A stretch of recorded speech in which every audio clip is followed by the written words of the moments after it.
Hey friends, welcome back to the cabin. Today I'm so excited to share with you a super frugal tip for safely storing your dry goods.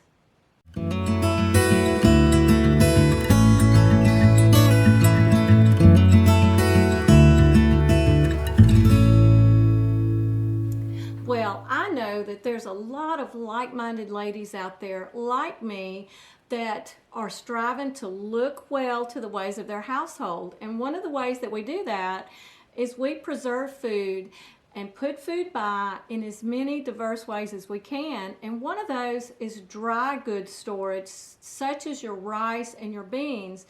But to be honest, some of the storage options can be kind of pricey, but I'm going to share with you something today that you can use to store your rice and your beans for a longer period of time, and it only costs $1. Now this little bucket right here is a frosting bucket from Walmart, and what you can do is you can go to the bakery center in Walmart and you can ask them if they have any frosting buckets, and they usually sell them for just $1 a piece.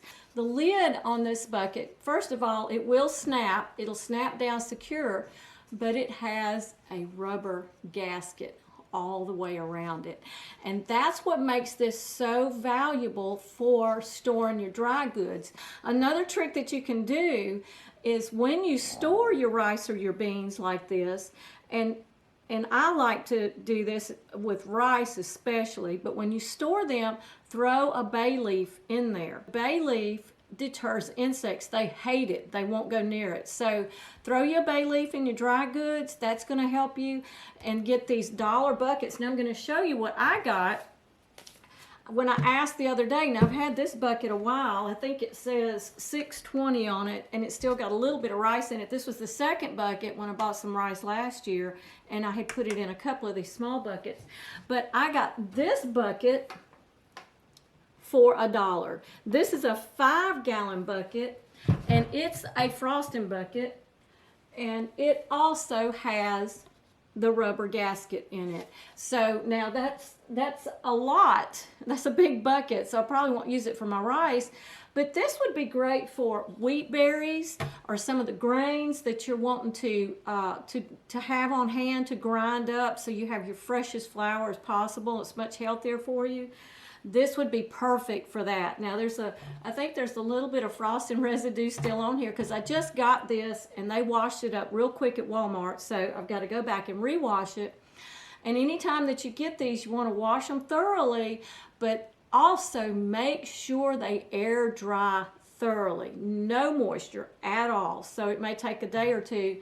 And I'm not sure, this gasket right here actually won't come out. So what I'll do is just wash it. I will rinse it in hot water so the water will evaporate faster. And then we've got a great bucket to store our grains and stuff in. But these little buckets too, I'm gonna check every time I go to Walmart now for a while, because now that I know my Walmart has them again, I'm going to be checking, and I love the small ones. They are absolutely wonderful for your rice and beans and any of your dry goods like that. So, and don't forget the tip to add the bay leaf to that to keep the insects out. So, well, this was just a little frugal tip to help you to start being better prepared. And so many of us are on a budget till we have to look any way that we can to find a frugal way to look well to the ways of our household. You know that I'm going to share these heartfelt words with you. Don't ever forget that your Heavenly Father loves you. And I'll see you on the next video. God bless.